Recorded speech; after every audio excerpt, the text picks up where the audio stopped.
why you've hit a plateau. Inquire all those questions you've always wanted to know. Ask Kati Anything. Hey everybody, welcome back to another episode of Ask Kati Anything.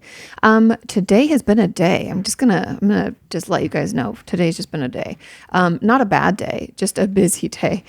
Like legitimately, I'm writing a book. I'm writing my second book about trauma. And because I'm not a trauma specialist, it's requiring a lot more research, brain power, just focus. But anyway, so I've been doing that. So that's like wringing your brain out. I don't know why, but writing to me is just like just like my brain just gets like, I have no new words. I'm like, babe, that's what my brain's just doing. It's like flatlining. And so I've been working on that. And then I had to film a little video that'll go up on my Instagram really soon, just to help bring awareness to a cause that's really cool and really great and important. And then I was putting this together. And so I'm doing this. So I feel like I'm all over the place doing all these things. And I'm actually glad I'm filming this today and not tomorrow because it's only getting hotter in LA. It's like record highs this week. So pray for me. Anyways.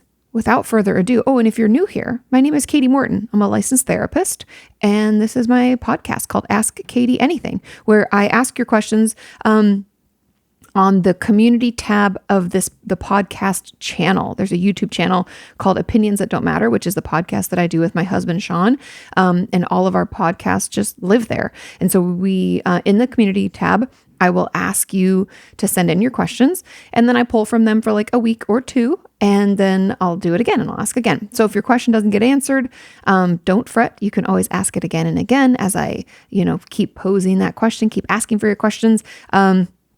But what I really try to do is pull the questions with the most thumbs ups. So if there's a question that's very similar to yours, then give it a thumbs up. Chances are, because I do ramble on here, that's the cool thing about podcasts, am I right? But anyway, I do ramble a lot. Even if your question isn't exactly like that one, chances are I'll get to it in some way. Okay, let's get into it. Question number 1. That question is, I wonder if can you guys hear that? Sorry, I paused for a sec. And I will get into the question. I realize that was a horrible lead up, but we have a little nest just outside our back door with little baby birds, and they've just started chit, chit, chit, chit. And I don't know if you can hear them, but they just started making noise, which means mom must be coming to feed them or something. Anyway, it's very cute, but they get scared every time we go out the back door, which makes doing laundry and getting the mail and stuff a little tricky. But I'm like, I promise I'm not there to hurt you. Anyway, if you can hear them, let me know in the comments, but they're very, very cute. And I'm excited to see them leave the nest. Okay, never mind. Back to it. Question number 1. How to stop irritable outbursts that come all of a sudden when you're feeling fine. Like, I don't feel any kind of emotion, but all of a sudden a minor inconvenience will happen and I will get really irritated and annoyed. I feel bad for my poor family and friends who have to deal with me being like this. Now, this got a lot of thumbs ups and a lot of people saying they feel exactly the same way. And there's a lot to this answer / to this question.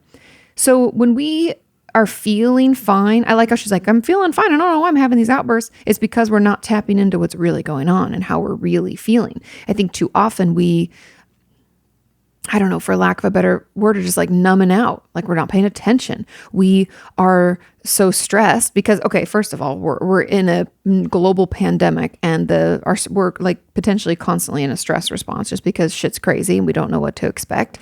So we can feel on edge a lot. So there's that. Then there's the fact that like we might just not feel safe or not have the tools to tap into how we feel regularly throughout the day or week or month or maybe years. And so we're always just right on the cusp of being thrown into dysregulation, meaning angry outbursts, feeling super irritable, edgy, crying easily, like all of those are actually signs for me personally that is like, you need to get back in therapy. That's what I know of myself, is if I feel like I'm going to cry really easily or I'm on edge a lot.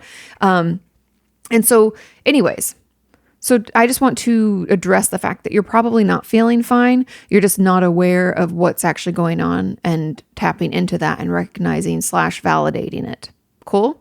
But then the second thing is like, how do you stop it? Okay. So if I don't feel any kind of emotion. I'm just reading the question again. I don't feel any kind of emotion, but then all of a sudden a minor inconvenience will happen. And I get really irritated and annoyed. You probably do have an emotion. And you do feel it. You're just not acknowledging it. It's very uncomfortable for us to be in our bodies. I hear that from you guys all the time, that like any, not even invitation, but any kind of thing that should draw us in, right? Like I said this recently on a video or a live stream, but like that meme that was going around Instagram and probably all of the internet recently because of the coronavirus and because of quarantine was like, the world says, oh, let's just hit pause and everybody just go inside, like get to know yourself, like, consider your thoughts, take some time to really dive into who you are. And it's like, everybody, absolutely not. I will learn to make sourdough bread. I will make banana bread, like do all the things to distract. We're like, I refuse. Absolutely not. I will not like be alone with my thoughts right now. But the real way to stop these irritable outbursts and from us feeling like we're kind of out of control is to go inside, to pay attention to how we feel, what we think, to tap into ourselves, to listen and be alone with your thoughts, to know that it's okay and it's not going to take over, that going in our body and feeling it will actually make us feel better. And so the way that I would encourage you to start this process, right? To start the process of like tapping inside and like figuring out what we're thinking and who we are and what's going on is really to track our feelings or thoughts. Either or. I don't really care, whichever one's easier for you. Both are important, but like you can start with the one that you're like, oh, I could probably do that. So if it's feelings, then like I've been talking about these forever and ever and ever is, go on Google, search a feelings chart and find one that speaks to you. Feelings charts are beautiful things that list a bunch of different feeling words.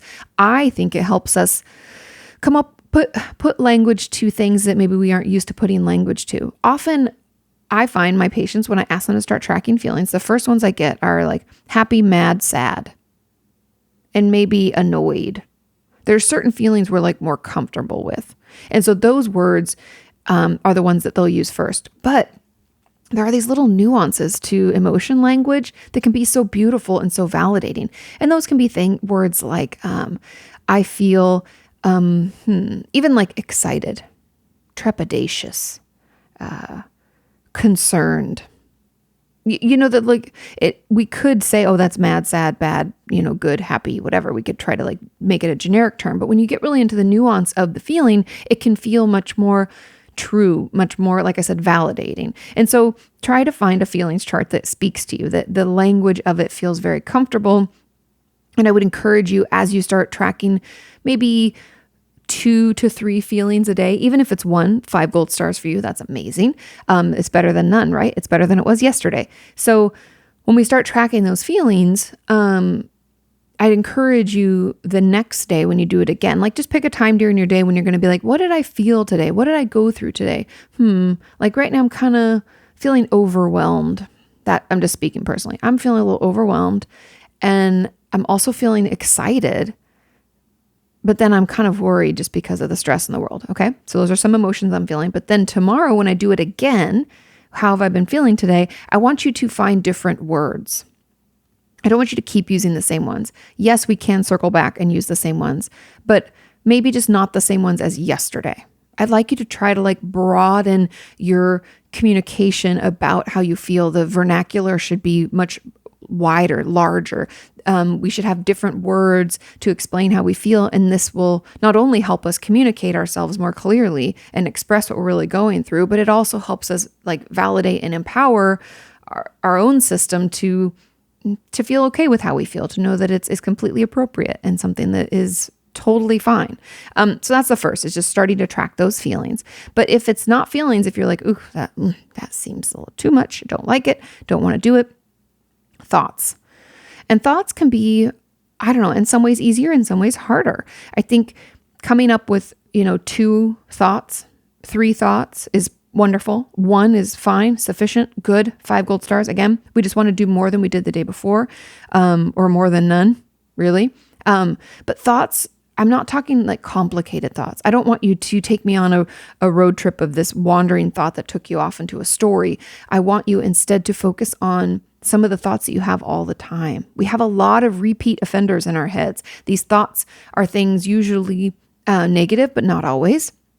Usually they're things like, I don't do enough. Nobody cares about me. I'm fat. I'm lazy. I'm stupid.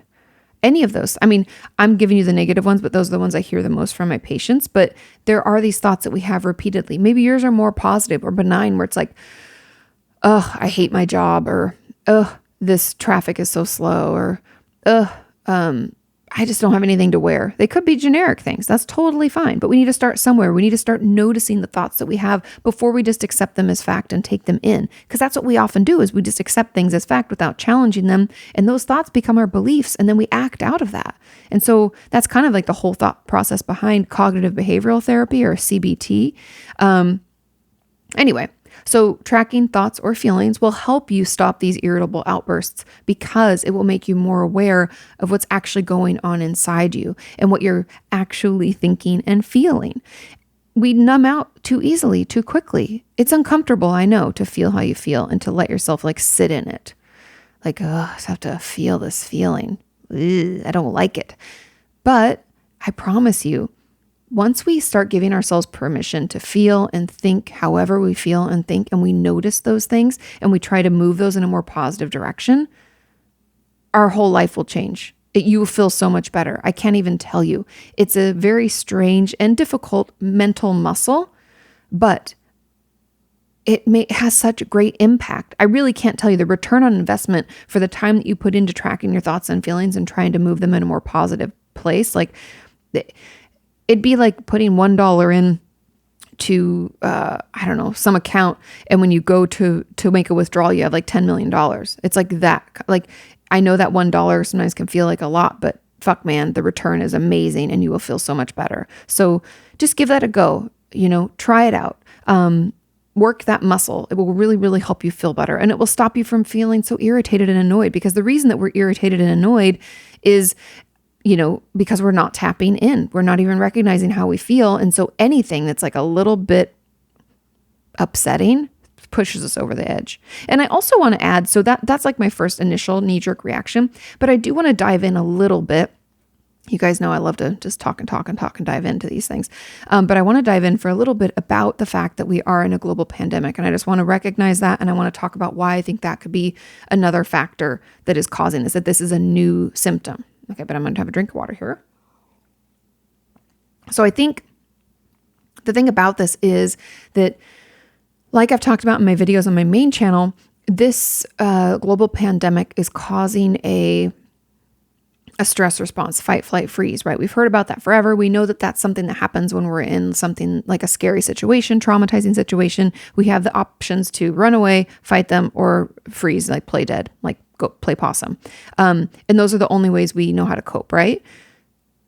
That's supposed to be very, very short-lived. That's like super stressful. Ugh. Stress response. Oh, come down, shake it off. Whew, I got away. That was, whew. Or I fought and I won, or I froze and they left. Everything's good. However, when we're in this heightened state for a long period of time, it takes away, like our amygdala is running the show. If you guys don't know, your amygdala, it's like these two little bean-shaped, they like on both sides of your brain. So there's two of them, but there's like one kind of organ of your brain in a way. They like run right next to one another. They're in the midbrain, right in the middle. And when we go into fight, flight, freeze, it runs a show. It overrides everything. It's like, oh, wow, wow, wow. It's sounding the alarm. And that makes our prefrontal cortex, which is like the adult part of our brain, the part of our brain that is like, what would be the best order to do these things that would be the most efficient? And should I say no to this or yes to it? Like, it's really good at coming up with answers and decisions when there's multiple sides to it, or multiple things that need to be thought through and processed. It's like, it's very good at doing that. That's like its strength. Okay. It's offline.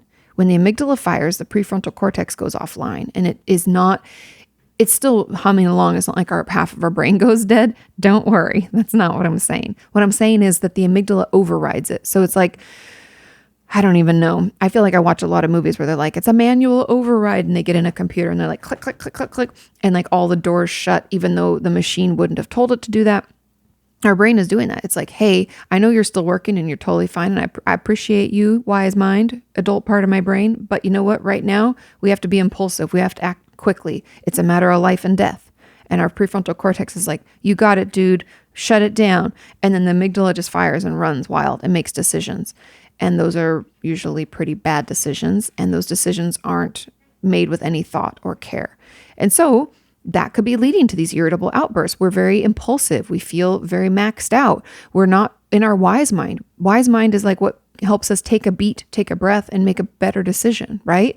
That's offline. Not to mention the fact that just being stressed in general, like burns at our resiliency. You know, all those things we do for self-care, help ourselves feel better, whether that is like eating regularly, getting enough sleep, talking to friends, doing some stretches, getting some exercise, journaling, coloring, reading a good book, watching a favorite show, any of those things that we do to build up our support system and our resiliency, it's eating away at that every day, more so than it ever used to, because of the stress and the fear and the upset in our whole world, right? Our whole world has been turned upside down. And so it can feel very, very upsetting and stressful. And again, when our resiliency is down, it's like that poker chip analogy I always talk about, where it's like you wake up with 4 poker chips, someone shouts something mean at you, you lose 2 of them. By the time you get to work, maybe you have none. So the next thing someone does, we just fly off the handle because we don't have any way to cope. We don't have any poker chips to pay to help ourselves feel better. And so, every day we might wake up with fewer poker chips right now because of the stress. So I just want to kind of talk about it holistically, because nothing happens in a vacuum. There can be a lot of different triggers, a lot of different reasons for this being what it is. But hopefully that gives you a better idea of what's going on. And so another way to stop the irritable outbursts would be to build up that resiliency. Meaning once we're tapping in and we're recognizing how we're feeling and we're like acknowledging it and validating it, then we can also do more things to build it back up. Maybe it's taking some time for ourselves to breathe, stretch, listen to a podcast, take a bath, journal, vent to a friend about what's going on. Maybe we write about the feelings that we've had or the thoughts that are bothering us. Maybe we journal, color, watch a show, organize something, clean something. I have a whole video if you're looking for like coping skills and processing skills, which build resiliency. Go on YouTube, type in Kati Morton, 25 coping skills. It will pop up. And those comments are filled with other ideas. So it's a beautiful place to go. Hopefully that's really, really helpful. Okay, that's enough of question number 1. I'm moving right along. Question number 2. Okay, question number 2 says, how to stop counting calories.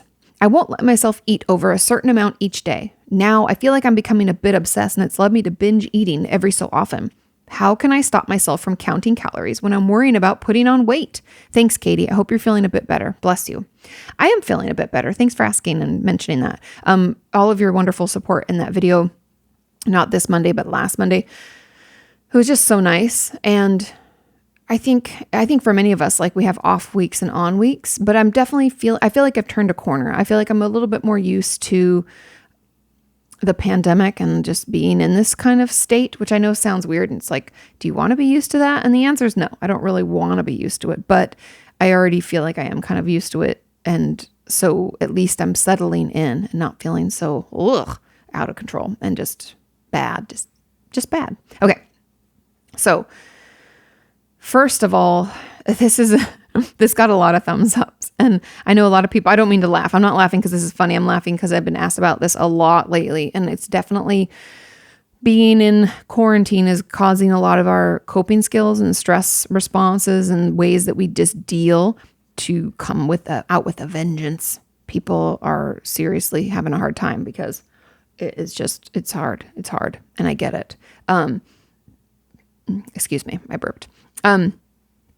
So the best way is first of all, I want to address, before I get into like the actual like tools and how to stop, I want to address that, of course, counting calories has led you to binge eat every so often because, and this, I have another video about this that you should watch. It's about the getting caught in the binge restrict cycle, because what happens when we limit what we can eat, whether that's counting calories or whether that's like throwing out entire types of food, like I don't eat fruits, or I don't eat carbohydrate, or I don't eat any fats or something, because people, deemed them bad, which is all bullshit, by the way. But when we cut out entire types of food, that will only lead us to wanting that food. It's the diet mentality. It's like, I can't have that. Well, shit, now that's all I can think about and that's all I want, and I won't be satisfied until I get it. Have you ever eaten a meal that's supposed to be quote unquote healthy, and it's like, it's plenty of food, but you're just never quite satiated? It's not that you're not full. It's that you're not satiated because it didn't have whatever your body was needing. Like your body's like, I needed more fat with that. I needed more protein with that. I needed more vegetable. I needed more salt. I needed more something. This tastes like garbage.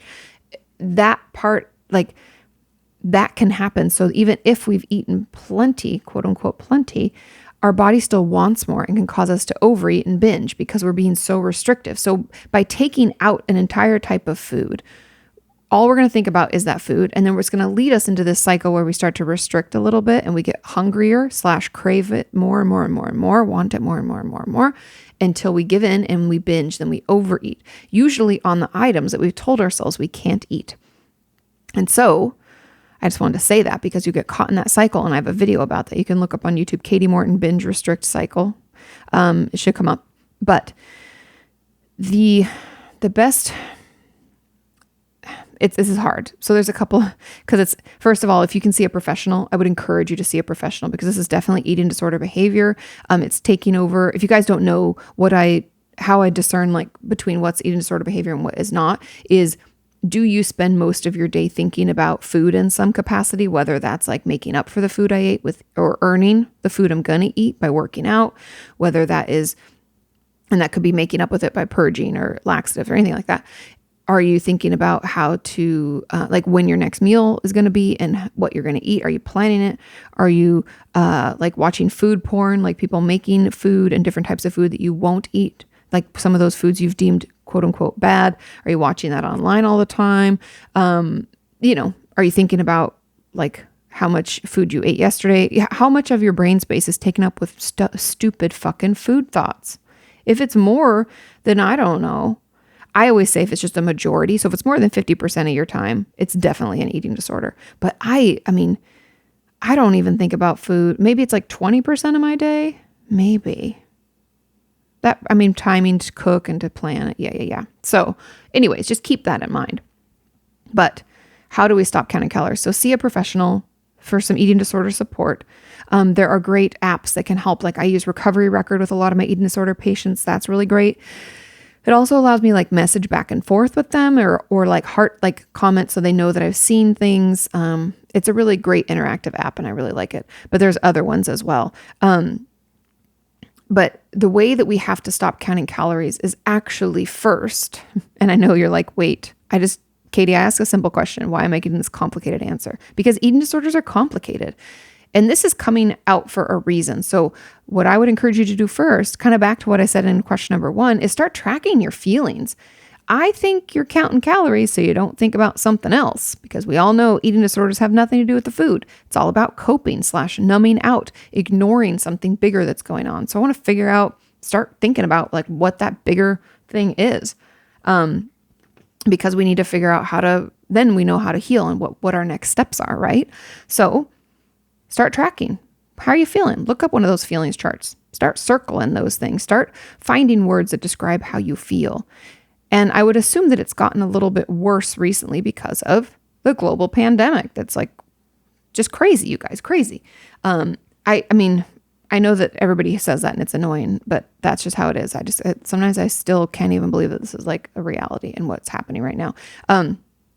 But okay, so track your feelings, start paying attention to that. It's super helpful. I promise you, it will give you some ideas of what's going on. And then I would want you like, just have a date and write some of the feelings or thoughts or whatever. Doesn't matter. I don't care. Either or. Write the dates down. And then on the days when you have like a really, really, you struggle to binge eat or you really restrict, I want you to put an R or a B. B being binge, R being restrict. And I want you to kind of take a look at that. What we're doing is we're being detectives for our own behavior and our own thoughts. Which thoughts or feelings are triggering to this eating disorder most? It'll be interesting. Everybody's different. It could be stress. It could be, I don't know, maybe there's somebody that you see that day. Maybe it's overwhelm. Maybe that's your triggering thing. Maybe it's this thought that you always have that's like, I'm a loser, I'm worthless, I'm whatever. I don't know. I'd be interested to see it. So it's just tracking those feelings and thoughts to see what causes this to be at its worst, I guess. And then I want you to start taking those thoughts and feelings. So that's step one. And that can take you a few weeks. It's great to gather some data on ourselves. What's making this happen most? What is making my eating disorder rage and what isn't? Okay. So then you take the things that you know make your eating disorder really bad and really loud. And then we want to change those into a more positive thought or feeling. I know that we can't go from like, I'm a fat, worthless piece of garbage into I'm wonderful and beautiful and I get so much done. Everybody loves me. Those are miles and miles and miles apart. So we have to do those bridge statements that I'm always talking about. Bridge statements are statements that live in the possibility land, right? Like, it's possible that I might not be as shitty as I think I am. Maybe there is a part of me that's lovable. I'm open to the thought that maybe I'm not as unlovable as I think I am. We're kind of building wherever you can start that bridge. I'll take it. And then we want to build it more and more until we get into I'm wonderful and amazing. Everybody loves me. But we have to get there and it takes some time. So all I'm saying is just make sure that, that you give yourself the time you need to like move those into a more positive place. And I believe in conjunction with seeing an eating disorder specialist and all of that, I think that this urge to count calories will slowly go away. As we get better at managing how we feel, expressing how we feel, moving it in a more positive direction, we'll start feeling better. But in the meantime, like whatever feelings lead to this getting worse, which usually are feelings like anger, upset, overwhelm, stress, if we can find ways to calm those down in the moment, again, back to my 25 coping skills video, that might help too. That might assuage the urge to count because we all know that gets us nowhere good. Yeah. And the worry about putting on weight, again, it's just our brain's trick to be more distracting, more numbing. And that's why it's doing its job. But it's driving us crazy and we don't want it there anymore. So we're going to have to fight back. Yeah, I hope that makes sense. And it's like helpful in some way because I know it's a little tricky and I know it's a little stressful. But that eating disorders aren't really about the food. They aren't really about the calories. It's more about like where it's coming from, what's triggering it, and how do we heal that? How do we stop that? How do we get that to be something that's more manageable? So yeah, and let me know. Let me know if that helps or if you have follow-ups. Always open to follow-ups. Question number 3. Hey, Kati, I have been feeling down and anxious lately, as well as not being able to get to sleep or concentrate. Because of this, my schoolwork is getting worse, which is adding to the stress. I've tried to talk to people about it, but it's too overwhelming and I can't go through with it. My friends and family don't know that I'm struggling because I just pretend everything's all right around them. Every time I try to open up, the anxiety just takes over and I don't say anything. Any advice? Okay. Yes, I have a lot of thoughts on this. First of all, I'm sorry that you're not being able to sleep or concentrate. That is super uncomfortable and it does make everything harder. So I totally get it. And understandable that your schoolwork is getting worse and it's adding to your stress.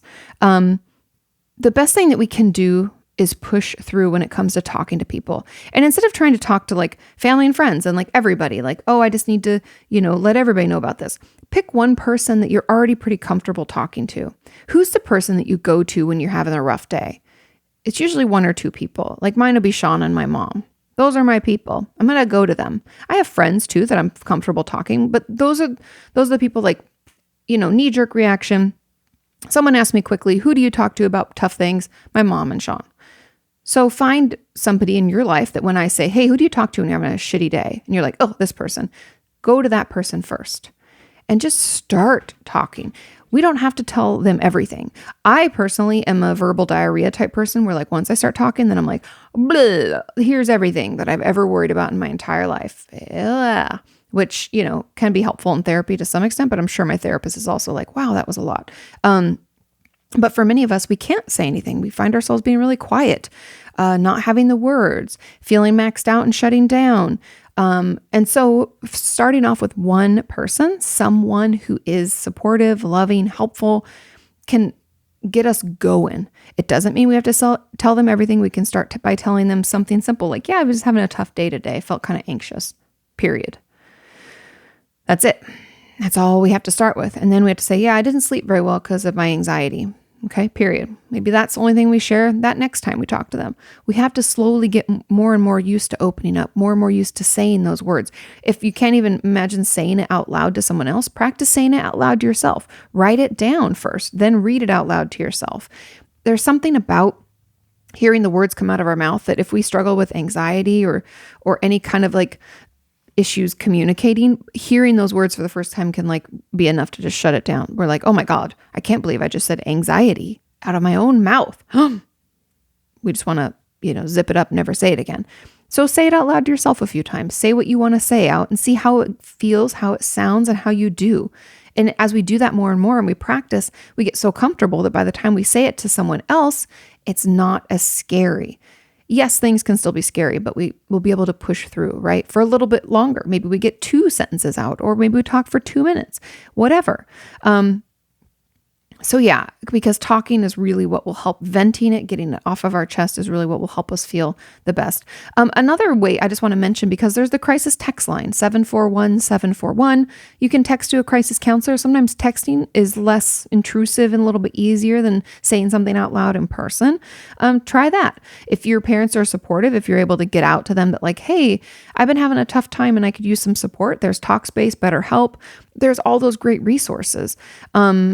So that could get you some extra support too. And then, seeing a therapist is helpful. They have tools and techniques and ways to best manage your anxiety. I think that all of that could be really, really, really helpful. But know that you're not alone. We all go through these phases where we just feel overwhelmed. Things are stressful. I think everybody's kind of feeling a little bit more anxious than normal. Even those of us who didn't struggle with an anxiety disorder prior to this pandemic, we're in it now. So, I hope that helps. Starting small, saying it to yourself, writing it down, all that stuff, starting out little with one person, it'll get better. And I just can't tell you how helpful it is to say things out loud to someone and have someone validate and hear you. And that's why the crisis text line is helpful as well as like actual therapy, because they just give you some of that unconditional support that we're needing. Some of that like, I hear you, I see you, you're understood. That's so valuable to so many of us. So take advantage of that if you can. Yeah. And I have a lot of videos about like how to talk to friends and family, things like that. So if you're wanting more information on that specifically, feel free to look that video up and watch it. Okay. Question number 4. How many questions? Oh, I have 9. Okay. Question number 4. Let's see here. My therapist, this is a great question, you guys. They're all great questions, but this one was interesting to me in particular. Says, my therapist seems burned out. I've been with him for 3 years and I've never seen him like this. For the past few weeks, he seemed checked out during sessions, mixing up names of people in my life, forgetting big things that happened to me. I totally get that we're all going through a lot right now, even him. But I just don't know what to do about this. Should I bring it up? Should I wait it out? Thanks so much. These are great questions. And I'm sure a lot of you out there, this got a lot of thumbs up as well and some even responses. I'm sure a lot of you are going through this too. And maybe experiencing a little bit of burnout in your own life or seeing it in your therapist. And so first of all, don't wait it out. If anything is ever bothering you in therapy, it's really, really important that we just talk about it. We bring it up with our therapist. We say something, speak up. It's okay. I promise we're not scary. We're not mean. We want to hear from you. We want to talk to you. Just tell us. Okay. So bring it up. Do not wait it out because that's just going to waste money and time, and both of which are very, very valuable things. So bringing it up is the best way. And the way that you would bring it up is just saying to your therapist, hey, lately I've noticed that you're just, not really like yourself. You kind of checked out during sessions and I wonder if you're just burned out. And then you could even say, like you said to me, I know we're all going through a lot right now and I just wanted to check in because I've been feeling that. See what they say. It's okay to ask. It's okay to bring it up. It's up to them what they want to share. But if they can't pull it together, if they don't have their own therapy, because that's why a lot of people ask like, Katie, why are you in therapy? Can't you fix yourself? No, that's not how it works. But that's a whole nother video. And I think I've talked about that in a previous podcast. However, I think the reason, there's many reasons why I see my own therapist, but one of the main reasons is so that I can manage my own shit and not bring it into your session. So I have my own sessions for that. Because if I'm bringing my shit into your session, then I'm not a good therapist and I'm not very effective at my job. And I should probably take a break, quit, reconsider how I'm going about things, or get into therapy, or all those things. I don't know.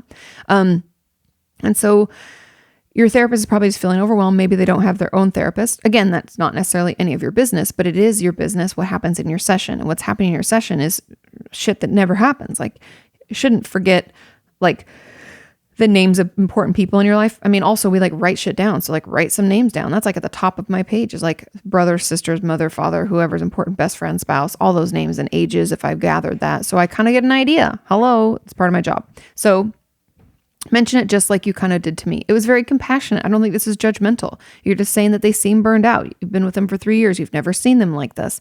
I think that a lot of people worry like, well, what if my therapist thinks, no. You know what's great about therapy is a great place to practice effective communication. We can learn from this. Like, let's say we did say something, the therapist like, oh, I think you misunderstood. Okay, then we can learn. Okay, maybe they should have communicated more clearly to me. Maybe I shouldn't have jumped to conclusions and should have said something earlier.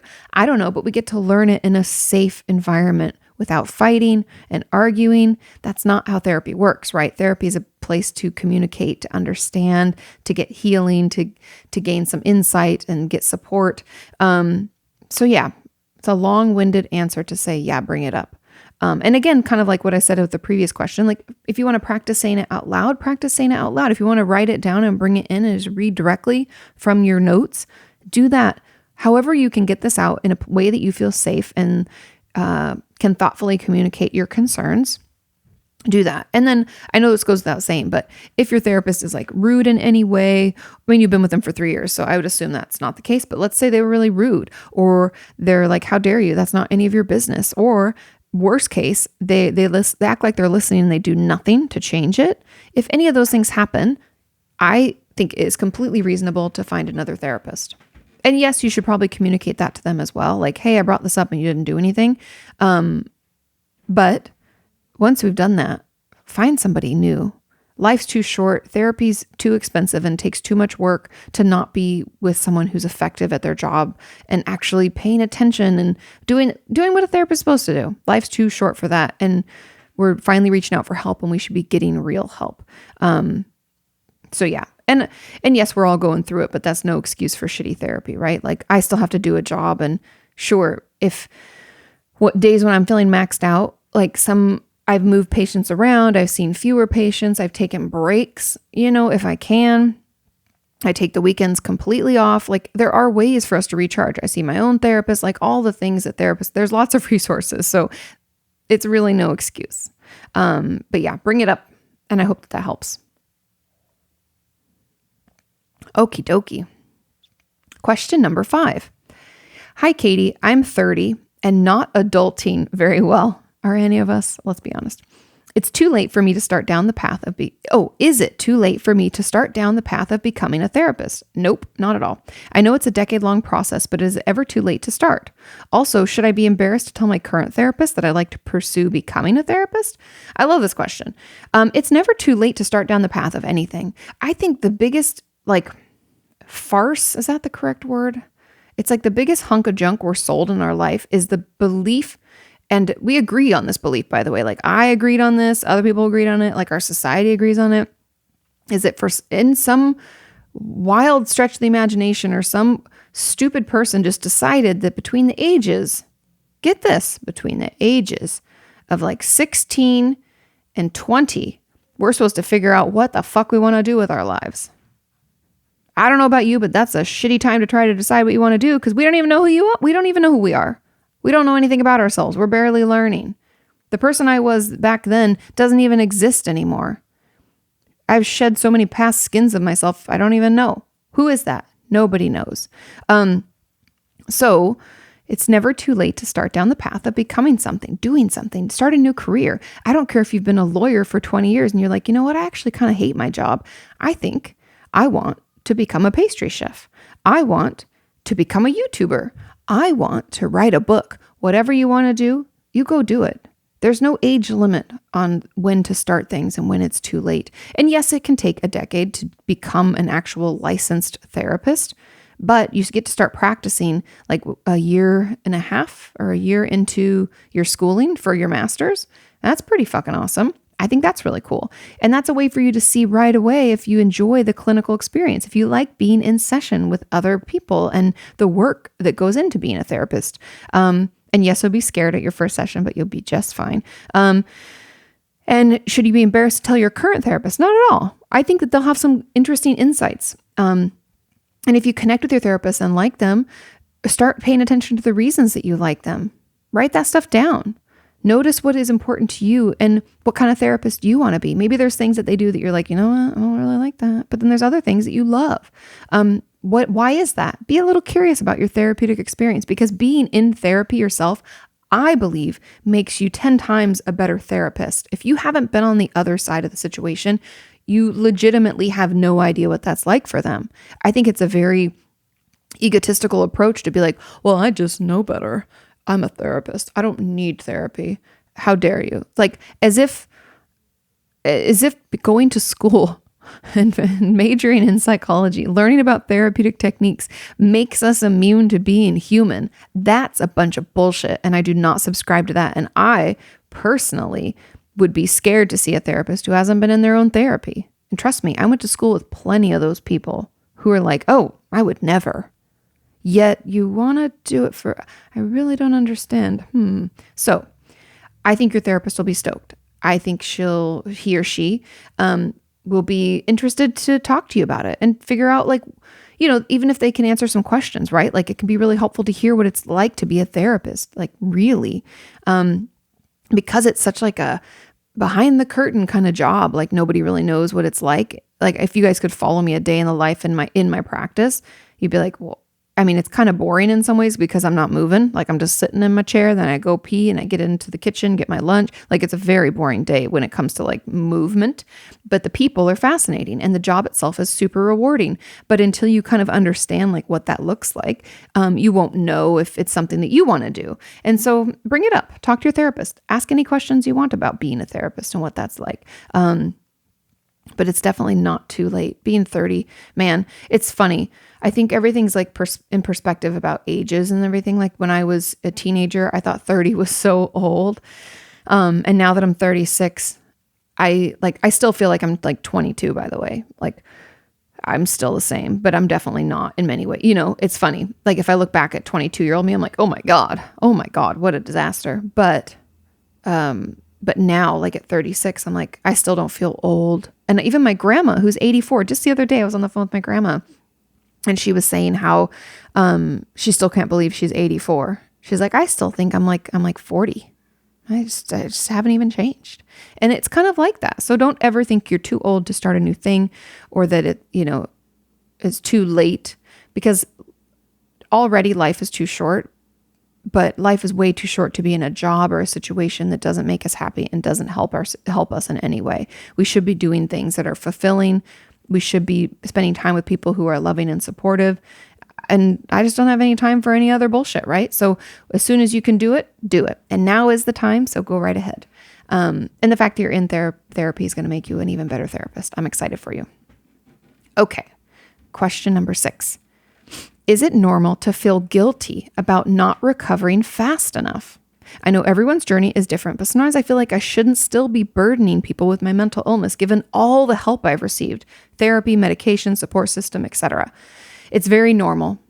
A lot of us have this, I don't know why. I think maybe it's because it's the medical model of things, but a lot of us have this belief around the fact that like we should be able to identify what the problem is. Okay, I have, depression.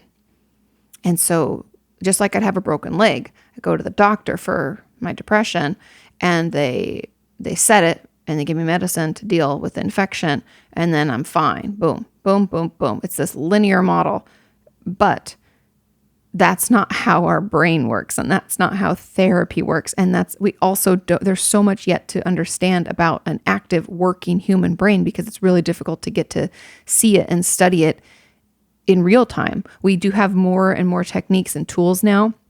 Super cool technologies helping. Like, I don't know if you guys watched that YouTube original I was part of, Sleeping with Friends. They had these little EEGs, which were so small. You guys, I mean, I was amazed when I was there filming. I was like, oh my God. I was like, you got to show that, Vanessa, you got to show me that. Like, how'd you get those? And they're like new, like a brand new technology, super, super small. If you guys don't know, EEGs usually require like all these nodes on your head.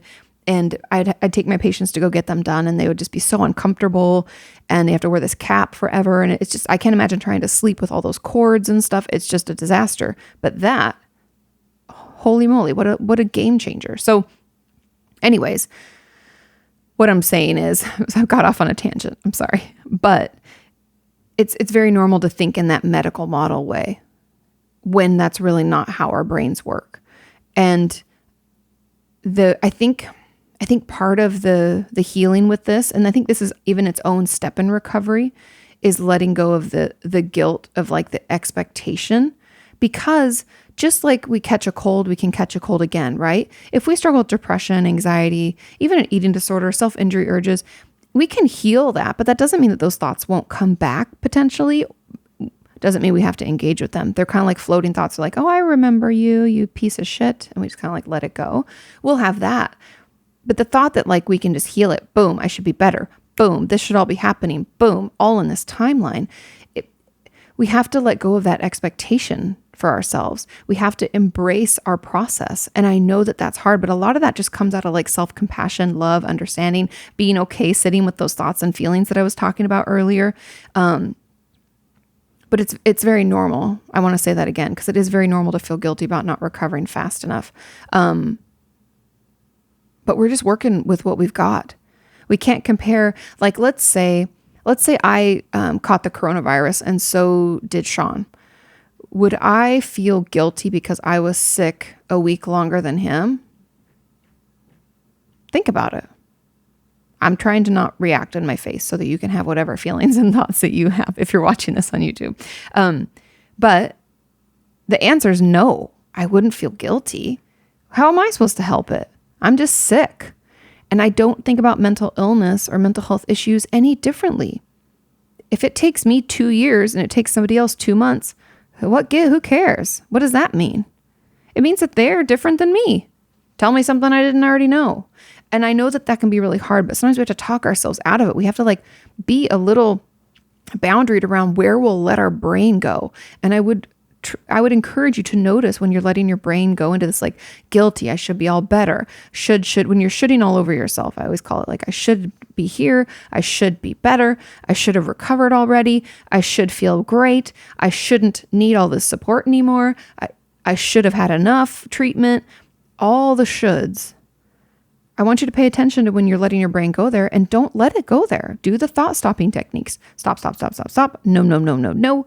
I'm going to pull it out to instead push it into a happy memory, or potentially let's focus on all the like growth I've made in the last like couple months. If a year ago you told me I'd be feeling like this or I'd be here, I would have been surprised. And that can put things in perspective. That can help you see how far you've come. If you are, because you said you're in therapy and everything, I would mention this to your therapist that you're feeling guilty about like not recovering quote unquote fast enough.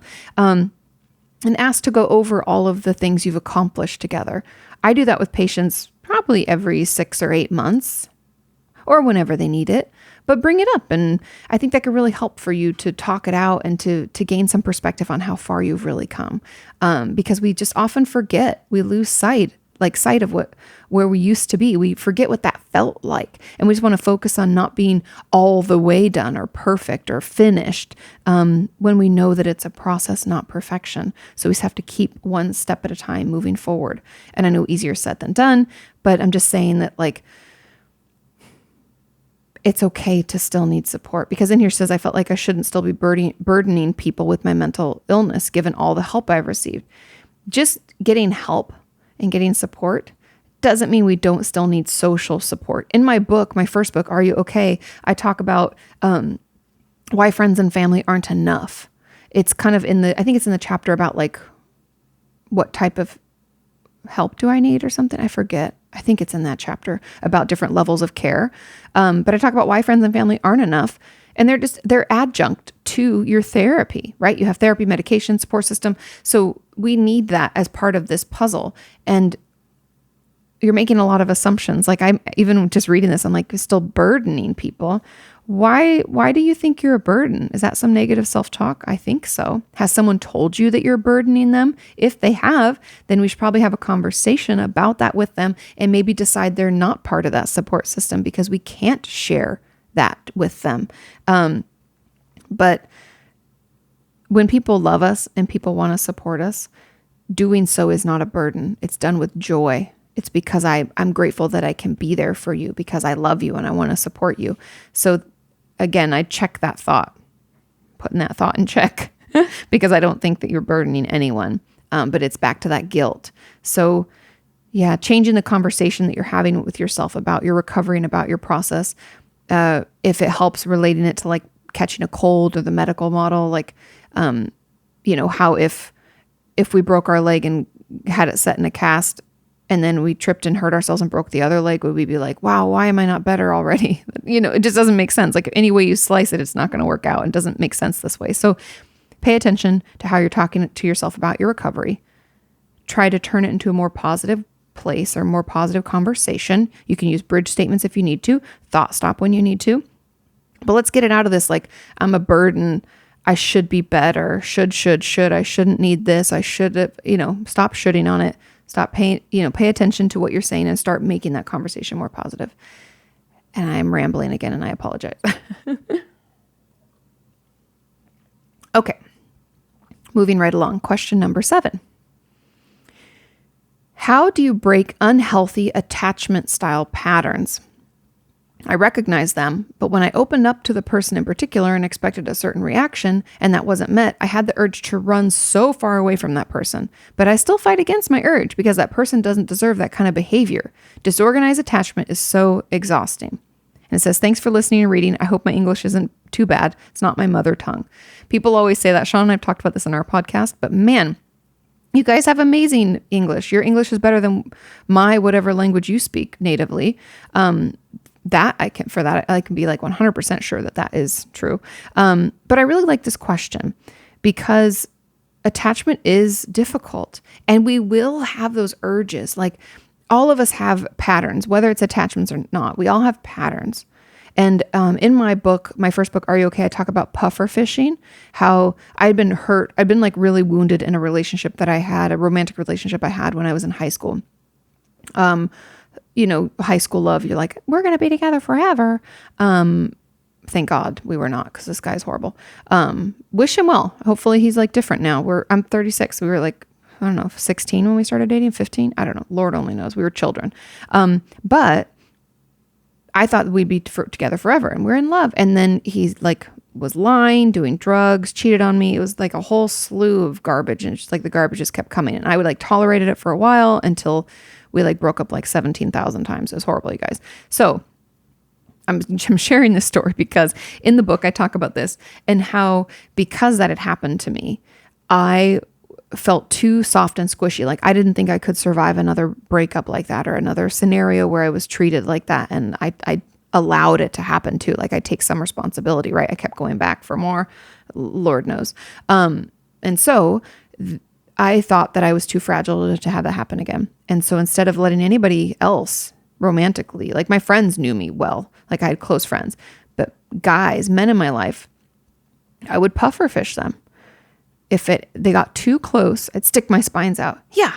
And then I would like leave. Like I had a slew of guys that I would like date for like a week or two and just be like, peace, I'm out. You don't know me. I don't know you. I don't want to know you. Bye. And I did this whole like running away. Don't let anybody get too close kind of thing. And it was protective. And in a way, like I get it. It makes sense, right? It felt too scary to let anybody get too close. So instead I stuck my spines out and I puffer fished. Yeah. And then I felt better. Nobody's in my warning zone. I'm okay. I feel safe. I can self-regulate, all that stuff. And so it helps. However, it can also be really isolating, especially if you like enjoy the connection of a romantic relationship and you're wanting intimacy in that way. And so, sorry, I know this is all over the place, but we all have these patterns. And my therapist called out that pattern it was actually like right before I met Sean, to be honest. It was like the last relationship I had before Sean. She was like, you just puffer fished your boyfriend. Like, why'd you did that again? You do that a lot. Like, it was an interesting like revelation, I think, for her / for me. And so when I started dating Sean, the goal, she said, was for me to be uncomfortable and to be able to like tolerate that uncomfortability without disappearing, like doing the like, break up with you, fuck you, I don't want to see you, whatever. Ghosting, before ghosting was actually a thing, because this was like, 12, 13 years ago. But anyways, so you can still have that urge, right? When Sean, luckily our relationship, because we're doing distance at the beginning, was moved pretty slow. I didn't have to puffer fish because I didn't feel like it was too much too fast. I didn't feel that the warnings go off, like all those alarm bells where you're like, oh my God, this is getting too close. None of that really happened for me as much. But when I was finishing school and had to move down, I definitely had those moments. And when we were moving in together, I definitely had those moments. And even like the first year or two of us being married, I had those moments. And I'm just being completely candid with you guys, so you understand that like those urges will still happen. So when they said I fought against my urge because that person doesn't deserve that kind of behavior, that is a huge sentence. That response and that understanding of like, hey, I want to do this, but I know they don't deserve it. Like, my reaction isn't deserving of the situation. Like, they don't equate, right? I'm overreacting. I recognize that. That's fucking huge. That took me like a year in therapy to try and figure out like, why am I doing this to myself? So kudos to you, 5 gold stars. And so I think, how do I break the unhealthy attachment style patterns? You do what you're doing. Because I don't know about you, but whenever I felt that urge and then I didn't act on it, I actually started to feel better and would recognize that, hey, I'm not actually unsafe. This is just uncomfortable, and uncomfortable when it comes to this is healthy for me. And if I actually let someone in, then then they can let me in, and we can have this like close connection that I've been longing for. And so, yeah, you're really already doing it. But I think this is very common. I think a lot of us are stuck in these old patterns of behavior, whether it's related to attachment or related to a past situations. We don't forget, right? Forgive and forget is kind of a stupid saying, because it's more like forgive and decide to move on. But forget, we don't. We learn from past situations and behaviors, but we don't have to take those past situations and transfer them onto current ones when they're not the same. Like, my situation with Sean was not the same as the situation back when I was in high school. First of all, I was like almost 10 years older.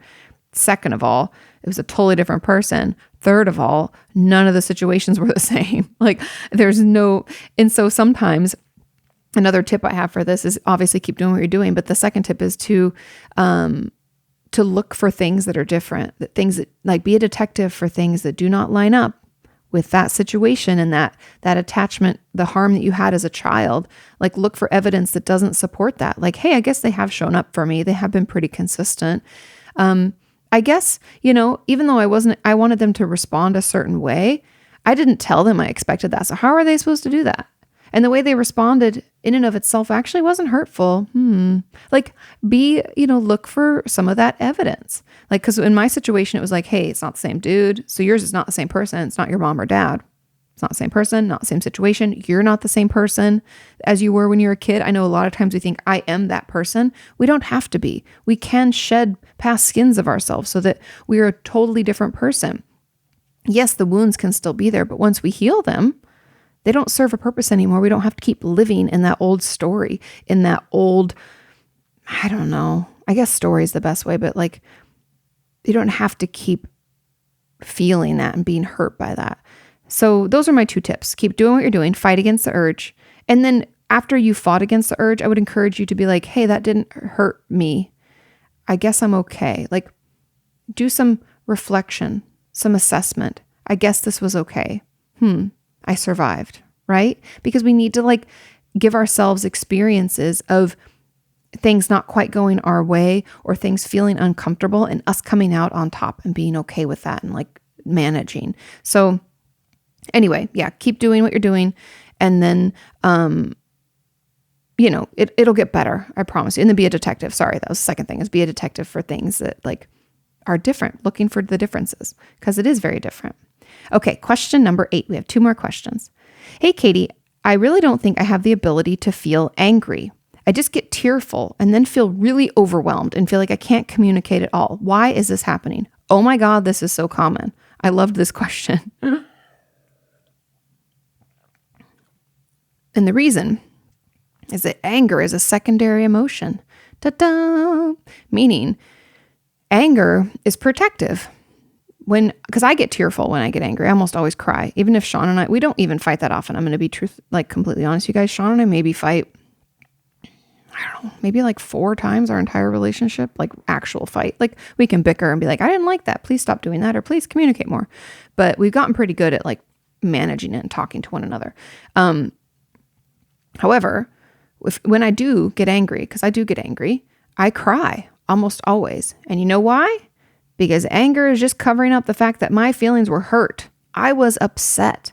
That was painful for me. But instead, because painful, upset, sad, hurt, those feel very vulnerable, right? It's like I'm like a puffer fish with no spines to stick out. I don't like that. That feels dangerous emotionally for me to let those feelings be out there and express those feelings. So anger comes in and tries to cover it up. But if those feelings are so strong and we've never allowed ourselves to feel them, it's like we're putting a Band-Aid on a hole in this dam. And so no matter how often you may try to feel angry, you're really sad and you're really hurt. And in a way, I would use that to your advantage. I know it's like you want to feel angry and you want to feel that rage, but that might not even be what you're actually feeling. I know that sounds crazy, but just hang with me for a minute, because I feel like you're just getting tearful because whatever the anger's covering up is really what you should dive into, is really what you should try to allow yourself to feel. I would encourage you to set aside time. I did this for a while where I would set aside time where I'd allow myself just to cry.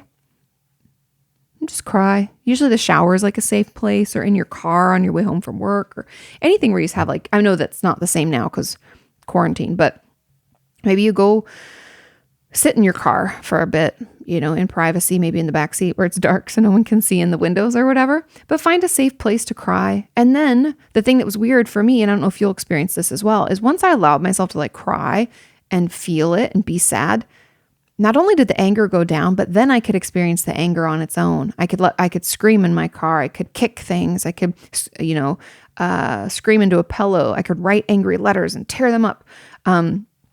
But it wasn't until I could like take the edge off that I could recognize anger's role. I think it was because the other stuff was just so intense that anger, like it didn't have a place there. It didn't fit. It was like there were bigger fish to fry, for lack of a better term. So yeah, you do have the ability to feel angry, but I have a feeling that the things that are underneath, that underlying emotions, are more palpable, more intense, and need to be felt and heard and seen first. Then we'll probably get down to something that is upsetting and angry. But I do want to address another side of this, just so that we're covering all bases. If what I just said, you're like, nope, that's not it, Kati, you're off base, because I don't know everything and everyone's different, right? Which is the wonderful thing about therapy and psychology and people. It could be what you think about anger that prevents it. Because I don't know about you, but anger can feel very out of control. It can feel very dangerous to me. And I don't like that. And so oftentimes other emotions that aren't so scary to us will come up instead. Even though anger is secondary, I know you're like, Kati, that goes against, but everybody's different. Everybody experiences emotions differently. And for some people, anger just feels too out of control and too scary that it's easier for me to cry. It's easier for me to be vulnerable and to let out those other emotions than it is for me to stand up for myself, which can come out of a lot of different beliefs about who I am. Like, is it okay for me to take up space? Is it okay for me to have boundaries? Is it okay for me to say no?